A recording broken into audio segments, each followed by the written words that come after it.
Elles sont l'élite du cyclisme dans leur pays, l'Afghanistan. Depuis le printemps dernier, elles vivent en France. Elles ont décidé de partir de leur pays car elles y étaient en danger. Impossible là-bas d'être une femme et de pratiquer le cyclisme. Elles sont arrivées ici à Lille grâce à une famille nordiste. Voici l'histoire extraordinaire de deux jeunes femmes racontées par Claire Chevalier et Delphine Laondé. Les routes du Nord, nouvel horizon, des petites reines de Kaboul. Vélo, c'est comme liberté, c'est égalité. Zahra et Massoma, deux sœurs de 19 et 20 ans, espoirs du cyclisme afghan, savourent leur nouvelle vie en France. C'est pas comme en Afghanistan que les filles ne peuvent pas faire du vélo, c'est pas possible pour les filles. Mais ici, c'est pas comme ça. En Afghanistan, faire du vélo est interdit aux femmes. C'est même considéré comme un péché, un déshonneur. Alors, Zahra et Massoma s'entraînaient au péril de leur vie, dans le désert, à l'abri des regards. Massoma, viens ici. C'est ce documentaire diffusé sur Arte Bravo, qui va bouleverser leur vie. T'as été très Suite bonne. à sa diffusion, elles sont invitées à participer à une course dans le Tarn, à Albi.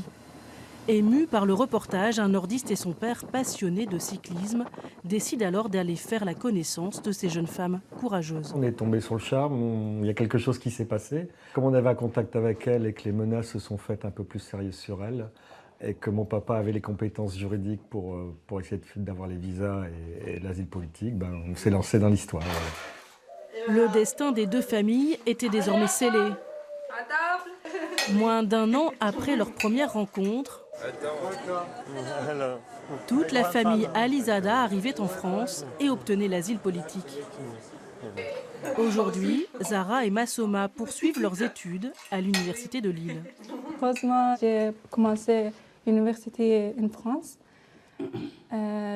Après, maintenant, j'ai cours de France. Je veux sage-femme. Un avenir, des rêves, de réussite et de vélo. Toutes les semaines, les deux jeunes femmes avalent les kilomètres. Pour elles, mais aussi pour l'émancipation des femmes afghanes. My parents always encourage me, support me, especially my father. Always support me and push me, no, you have to continue. I always wanted to be a good example for the women, for the girls who like do sport, but they afraid for starting. Et puis en 2020, il y a les Jeux Olympiques à Tokyo, auxquels elles espèrent participer pour porter haut les couleurs de leur pays et leurs espoirs de liberté.